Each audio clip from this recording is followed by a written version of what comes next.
Hello all my dear students, welcome to Delta Academy. This is Ranjan. Start करते हैं आज का आरंभ बैच का ये सेशन, जिसमें कि हम लोग बेसिक इलेक्ट्रॉनिक्स जो है उसके क्वेश्चंस आज भी बनाने वाले हैं मस्त तरीके से, और ये लास्ट सेशन रहेगा बेसिक इलेक्ट्रॉनिक्स के लिए।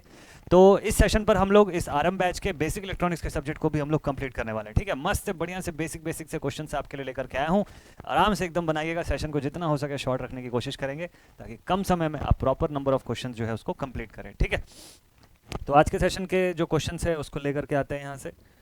तो हम अपने लास्ट वीक पे पहुंच चुके हैं। आखिरी वीक का जो पोर्शन है वो ऑन गोइंग है, और इस पर से हम लोग आज 23 ऑफ जैन का बेसिक इलेक्ट्रॉनिक्स का जो सेक्शन है उसका पहला क्वेश्चन लेकर के आते हैं। ठीक है, कोशिश करेगा कि यहाँ के इसमें जितने भी आज के क्वेश्चन है उस सब में आपका 100% स्कोर निकल के आए, क्योंकि ये पूरे बेसिक लेवल के क्वेश्चन हैं। ठीक है, तो ये तो बनने ही चाहिए आप लोगों से, ऐसा मैं मान के चल रहा हूँ। क्वेश्चन नंबर 1 बोलता है कि least doped region in a transistor is which of the following. First option says either emitter or collector, second option says the base, third option is emitter and last option is collector. देखिए, सबसे least doped जो होता है वो कौन सा वाला रहता है।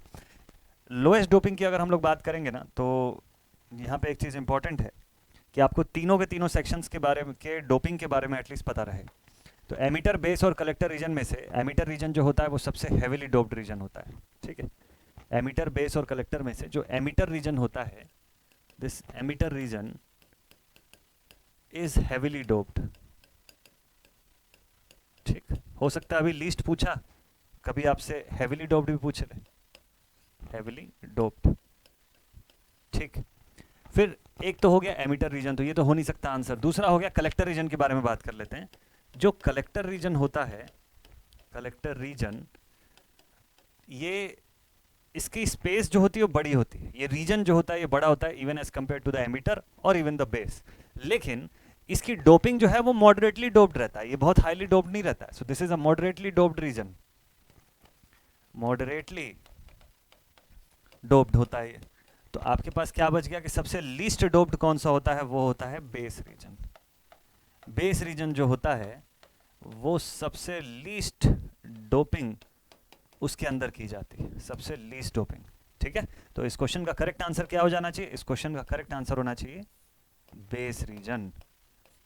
ठीक है, आपको पूछा क्वेश्चन में lightly doped condition, lightly doped region जो है वो ट्रांजिस्टर का पूछा, बन जाएगा ये क्वेश्चन आप सभी से। चलिए नेक्स्ट, अगले क्वेश्चन पर आते हैं हम लोग। नेक्स्ट जो क्वेश्चन है, अगला सवाल जो है ये स्क्रीन पे आ गया ना आपके।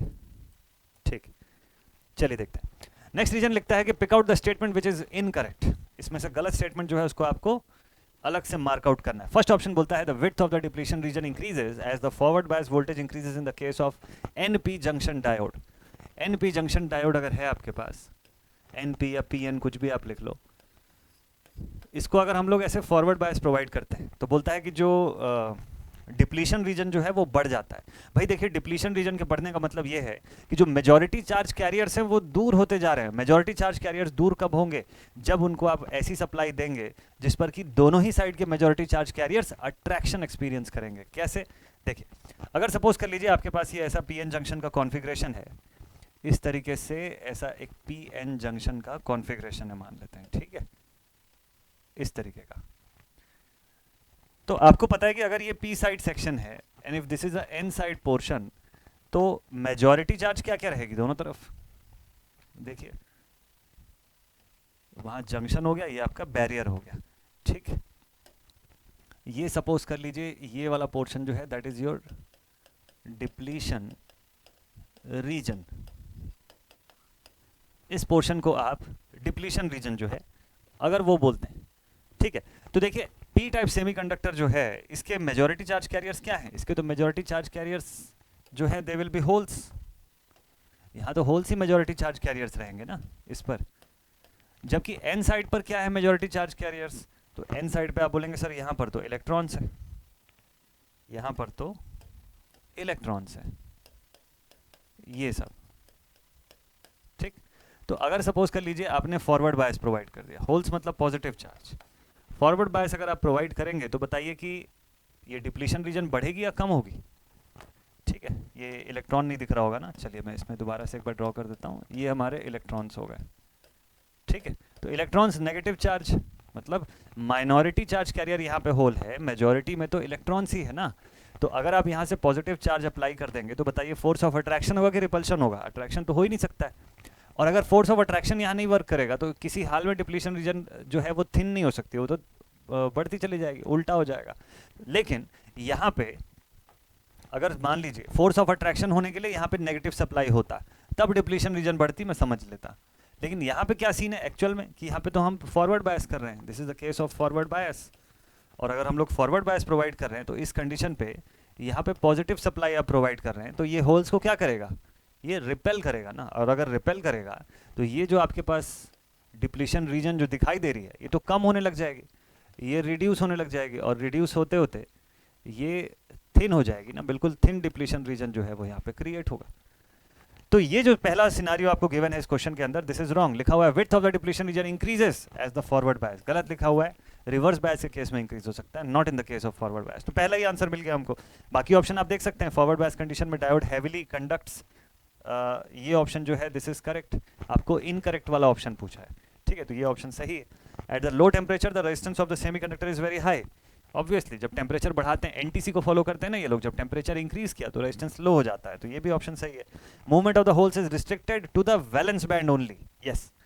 तो इसी की वजह से वो कंडक्शन जोन में नहीं आ पा रहा है, इसीलिए आप एक्सटर्नली सप्लाई दो या टेम्परेचर दें या लाइट दें और उसके बेसिस पे कंडक्शन मिलता है, तो इसलिए ये भी ऑप्शन सही है। ए ऑप्शन जो है वो गलत है और इसीलिए हमारा आंसर है। नेक्स्ट क्वेश्चन लेते हैं। तो अब आते हैं हम लोग अगले क्वेश्चन पर, ठीक है।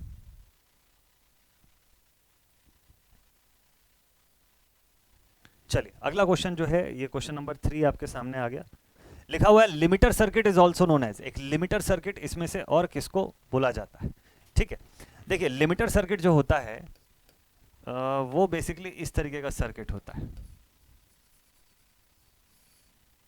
Suppose this is diode D1, this is R, इस टाइप का लिमिटर सर्किट जो है वो क्रिएट होता है।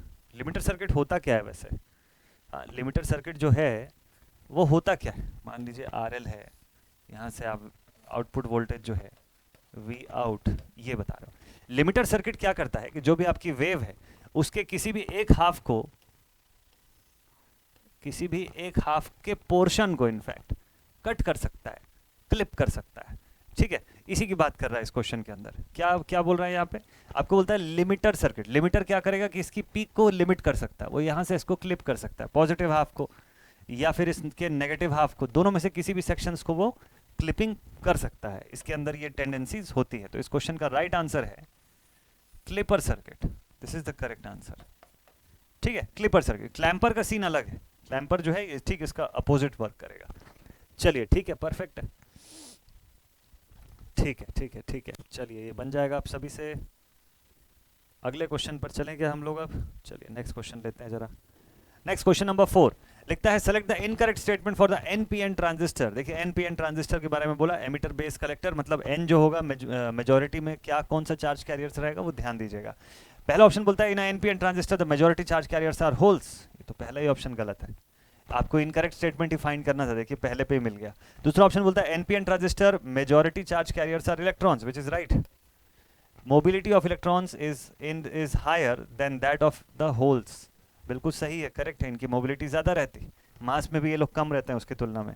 और emitter arrow shows the direction of flow of conventional current, direction of flow of the conventional current. देखिए एनपीएन ट्रांजिस्टर की बात कर रहा है ना यहाँ पे क्वेश्चन में आपको एनपीएन ट्रांजिस्टर दिया, बाइपोलर जंक्शन ट्रांजिस्टर का अगर आप ऐसे डायग्राम ड्रॉ करेंगे तो it will be something like this. ये देखिए ऐसा आपको डायग्राम मिलता है।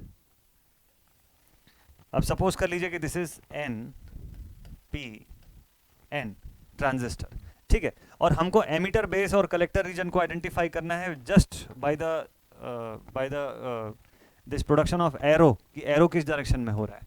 तो मान लीजिए ये एमिटर है, ये बेस है, ये कलेक्टर है, तो एरो जो है वो किसकी तरफ इंडिकेट करेगा, एरो जो है किस तरफ होगा, कौन से लीड पर होगा, तो एरो जो है वो ई पर होगा। हमेशा जो एमिटर वाला रीजन है ना उसी के ऊपर एरो जो है वो प्लेस किया जाता है, पहला चीज़। और दूसरा कि एनपीएन ट्रांजिस्टर को अगर आप सपोज कर लीजिए कि इस हिसाब से ही देखें, तो ये तो पीएन जंक्शन डायोड है, चलिए इसी पे एनपीएन ट्रांजिस्टर बना लेते हैं। तो ये आपका एन साइड हो गया, ये एक और एन साइड हो जाएगा इधर, उसके मुकाबले सेंटर पे आपको ऐसा एक पी साइड जो है वो मिलेगा इस तरीके का। So this is your N P N transistor, ये आपका एनपीएन ट्रांजिस्टर हो जाएगा। ये सब ये कनेक्टेड रहेगा, इतना ऐसा गैप नहीं रहता है इसके बीच में। तो एनपीएन ट्रांजिस्टर की खास बात ये है कि इसके मेजॉरिटी चार्ज कैरियर्स क्या होंगे, देखिए यहाँ पे भी इलेक्ट्रॉन्स है, इस जगह पे भी पूरे इलेक्ट्रॉन्स, यहाँ मेजॉरिटी चार्ज कैरियर रहेंगे, यहाँ पे भी पूरे इलेक्ट्रॉन्स ही ये मेजॉरिटी चार्ज कैरियर्स, ठीक है। मतलब ज़्यादा मात्रा में तो आपके पास इलेक्ट्रॉन्स है। भाई हैविली डोप्ड रीजन इसका क्या रहता है, एमीटर रीजन रहता है। तो मान लीजिए ये एमीटर है, हैविली डोप्ड कंडीशन पे रहेगा ये, तो इलेक्ट्रॉन्स की संख्या तो बहुत ज़्यादा है इसके अंदर। और लाइटली सबसे लीस्ट डोप्ड रीजन जो है वो कौन सा होता है, सबसे लीस्ट डोप्ड रीजन जो होता है दैट इज होल्स, मतलब वो आपका बेस साइड होता है जो कि होल से डोप्ड है। तो बताइए इस पूरे के अंदर संख्या में ज़्यादा नंबर्स में आपको इलेक्ट्रॉन दिखेगा या होल्स दिखेगा, ऑब्वियसली इलेक्ट्रॉन से दिखेगा ना। तो फर्स्ट ऑप्शन उल्टा लिखा है कि एनपीएन ट्रांजिस्टर, अगर पीएनपी होता तब पहला ऑप्शन सही हो जाता है, ठीक है। तो this is the wrong answer and that is why this is the correct answer of our question, ठीक है। चलिए अगले सवाल पर आते हैं हम लोग।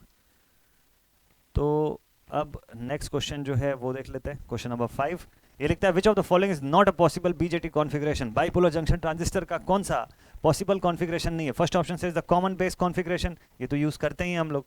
दूसरा ऑप्शन बोलता है कॉमन एमिटर कॉन्फिगरेशन, सी कॉन्फिगरेशन, ये भी यूज करते हैं, इवन सीसी कॉन्फिगरेशन भी यूज करते हैं ना, कॉमन कलेक्टर कॉन्फिगरेशन, ठीक है। ये अलग अलग फॉर्म में हम लोग यूज करते हैं, बस इसमें से एक है कॉमन करंट कॉन्फिगरेशन। करंट कैसे कॉमन हो सकती है, करंट जो है इसके अंदर कौन से कॉन्फ़िगरेशन में कॉमन हो सकती है, तो पॉसिबल ही नहीं है ऐसा कोई भी कॉन्फ़िगरेशन ना। तो ये तो पढ़ के ही समझ में आ गया कि this is the wrong answer. आपको लिखा which of the following is not possible for BJT configuration, ठीक है, option C is not possible correct answer है। चलिए नेक्स्ट क्वेश्चन लेते हैं जल्दी से। अब इसके आगे अगला सवाल, नेक्स्ट नेक्स्ट नेक्स्ट चलिए नेक्स्ट क्वेश्चन ले लेते हैं। नेक्स्ट क्वेश्चन बोलता है which of the following statements is या are correct, incorrect, sorry incorrect वाला पता करना है आपको। The output frequency omega for the half wave rectifier is same as that of AC, output frequency तो बिल्कुल सेम रहती है, दैट इज गुड, ये ऑप्शन सही है आपका। बट आंसर में आपको पूछा इनकरेक्ट ऑप्शन ढूंढना है, तो सेकंड ऑप्शन बोलता है कि in the half wave rectifier there is only one diode, half wave rectifier में एक ही डायोड यूज करते हैं हम लोग, तो सही है ये भी। आधी वेव को रेक्टिफाई करना होता है, जब एसी साइकिल अपने रिवर्स डायरेक्शन में चला जाता है तो उस कंडीशन में आपका आउटपुट जो है डायोड अपना रिवर्स बायस कंडीशन पे चला जाएगा and then no output is available, तो that is good. C option बोलता है in the full wave rectifier the fundamental frequency is twice of the main frequency, ये बात बिल्कुल सही है कि फंडामेंटल फ्रीक्वेंसी जो होती है 2 टाइम्स ऑफ मेन फ्रीक्वेंसी रहती है, तो ये भी बिल्कुल सही है, full wave rectifier. And in the full wave rectifier there is only one diode, तो ये बात तो वहीं पे गलत हो गई ना। सी ऑप्शन को अगर आपने सही से समझा तो डी ऑप्शन तो हो ही नहीं सकता फिर। तो भाई इसके अंदर क्या केस होता है कि यहाँ पर एक डायोड आपके पास है, इधर एक और डायोड आपके पास है, यहाँ पर आपके ट्रांसफॉर्मर का आउटपुट है,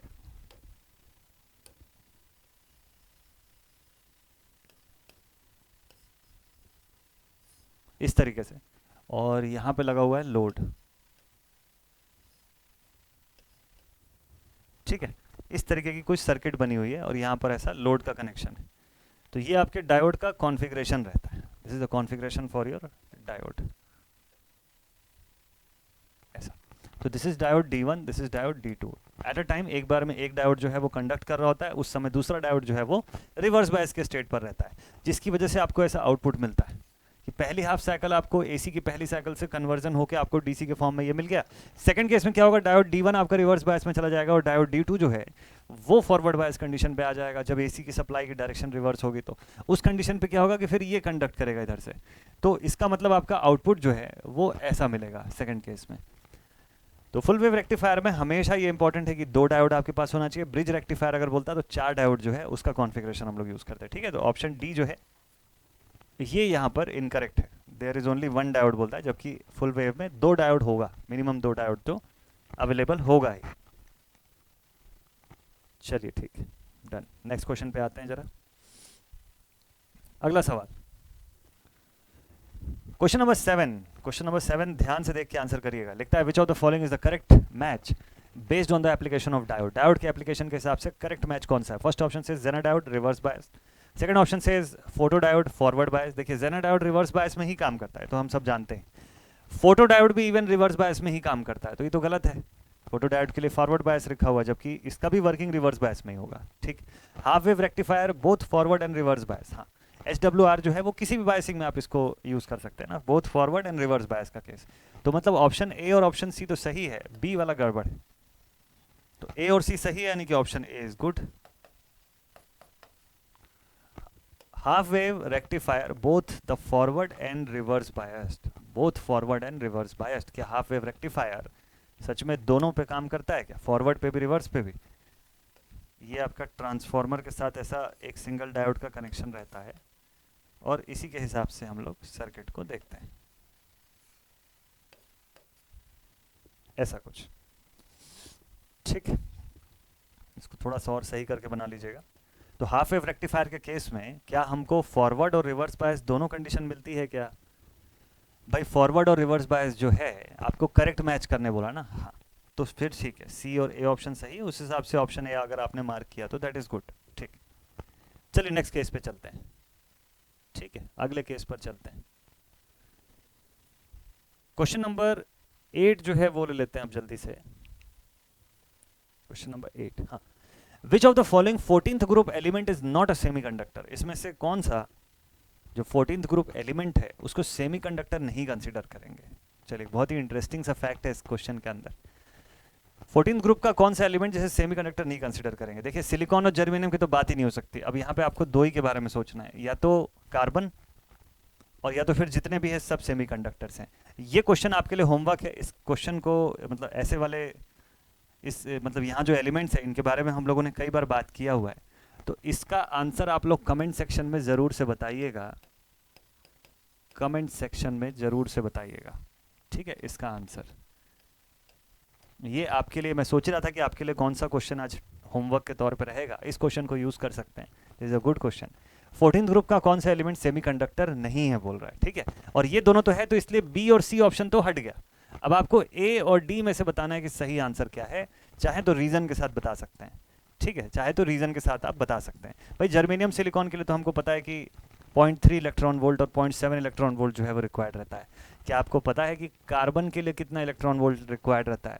और अगर ये पता है तो आपने उससे रिलेट किया जहाँ पे मैंने आपको ये बताया था कि जो पोटेंशियल है वो कितनी रिक्वायर्ड होनी चाहिए to make it a semiconductor और कंडक्टर और इंसुलेटर। अगर वो ध्यान में होगा तो कार्बन के लिए कितना रिक्वायर्ड होता है इलेक्ट्रॉन वोल्ट, वो आप ज़रूर से देखिएगा, और उसके बेसिस पे क्या उसको सेमीकंडक्टर बोल सकते हैं नहीं, वो बस आपको आइडेंटिफाई करना है। ठीक है, तो इसका आंसर जो है अवेटेड रहेगा, कमेंट सेक्शन में आप जरूर से बताइएगा। चलिए नेक्स्ट क्वेश्चन पर लेकर के चलते हैं आपको। अगला सवाल जो है, next question says which of the following statements is not true? Which of the following statements, आज मैक्सिमम जो क्वेश्चन है उसमें यही है, इनकरेक्ट वाला ही पूछ रहा है आपको कि कौन सा गलत स्टेटमेंट है। तो first option says the resistance of the intrinsic semiconductors decreases with the increase in temperature. Session के ड्यूरेशन में मैंने ये वाला पॉइंट आप लोग को पढ़ाया हुआ था, जब हम लोग जब बेसिक्स पढ़ रहे हैं तो वहाँ पर हम लोगों ने टेम्परेचर का इफेक्ट ऑन देयर रेजिस्टेंस देखा हुआ। सेकंड ऑप्शन बोलता है the doping the pure SI silicon with a trivalent impurity gives a p-type semiconductor। p-type semiconductor, trivalent impurity, और pentavalent impurity ऐड किए तो अपना n-type semiconductor। ठीक, the majority carriers in the n-type semiconductors are holes। ये तो पढ़ते ही गलत है, ये पढ़ते ही समझ आ गया कि ये तो गलत है। Majority charge carriers N type में होल्स कैसे हो सकता है, वहाँ तो इलेक्ट्रॉन्स होता है, होल्स तो माइनॉरिटी चार्ज कैरियर्स होगा ना। अब PN junction can act as a semiconductor diode, हाँ ये तो सही है। तो इस क्वेश्चन का तो सीधा सीधा आंसर दिख रहा है सी ऑप्शन। ऑप्शन को रीड करते ही आपको समझ में आ जाएगा। ठीक है, और एक लास्ट क्वेश्चन और ले लेते हैं आज के सेशन के लिए। एक लास्ट क्वेश्चन जो है और ले लेते हैं। Transistor BJT is a dash operated device. BJT जो है करंट ऑपरेटेड, वोल्टेज ऑपरेटेड, या both current end voltage operated. ये इस टाइप के क्वेश्चन पे ध्यान रखिएगा, एक एक नंबर में ऐसे इजी इस टाइप के क्वेश्चन ना, कि कौन सा क्या ऑपरेटेड डिवाइस है। एक समय और मैंने आपको सेशन के बीच में कराया था कि फेस कंट्रोल डिवाइस किसको हम लोग बोलेंगे, करंट कंट्रोल्ड, वोल्टेज कंट्रोल्ड, ऐसे अलग अलग क्वांटिटी से कंट्रोल डिवाइसेस जो है वो कौन कौन से होते हैं। ठीक, इसी का एग्जाम्पल जब मैं आपको डिपेंडेंट सोर्स जब डिपेंडेंट सोर्स के बारे में जब मैं बता रहा था ना, तो वहाँ पे भी वो बनाते बनाते भी मैंने आपको उसका एग्जाम्पल बताया था कि किसके एग्जाम्पल में एक जगह FET यूज़ होता है एक डिपेंडेंट सोर्स के लिए, और दूसरे डिपेंडेंट सोर्स का क्रिएशन हम लोग इसी से करते हैं, BJT से ही करते हैं। वहाँ BJT लगा होता है तो वो भी एक प्रकार का डिपेंडेंट सोर्स बनता है। ठीक है, तो ये क्या कंट्रोल डिवाइस है, क्या ऑपरेटेड डिवाइस है? BJT। तो भाई इस क्वेश्चन का करेक्ट आंसर है BJT is a current operated device. It is a current controlled device. ये बात तो सही है। तो आप बता सकते हैं क्या कि इसमें कंट्रोलिंग करंट कौन सी होती है और कंट्रोल्ड करंट कौन सी होती है, लेकिन कमेंट में दोनों नहीं बताना है आपको, एक ही चीज बताना है। which one is the controlling current, which one is the controlling current। इसी क्वेश्चन का एक सब क्वेश्चन है, ठीक है। मैं आपको ऑप्शन भी दे देता हूँ कि पहला है बेस करंट, दूसरा ऑप्शन है कलेक्टर करंट, तीसरा ऑप्शन है एमीटर करंट, और डी ऑप्शन आप अपनी मर्जी से कुछ भी बना लीजिएगा, ठीक है। तीनों करंट तो हो गए, किसी का रिजल्टेंट वगैरह बना लीजिएगा, ठीक है। ये 4 ऑप्शन मैंने आपको दिया, आप इसमें से बताइएगा कि इस बीजेटी के केस में हमेशा कंट्रोलिंग करंट कौन सी रहती है। कंट्रोल्ड नहीं, जिस पैरामीटर के ऊपर आपकी क्वांटिटी का आउटपुट डिपेंड करेगा वो कंट्रोलिंग करंट है। तो बीजेटी के केस में which of these 3 currents is a controlling current. Current dependent है वो तो समझ में आ गया, बट किसके ऊपर, कौन सी करंट के ऊपर डिपेंड करेगा, ठीक है।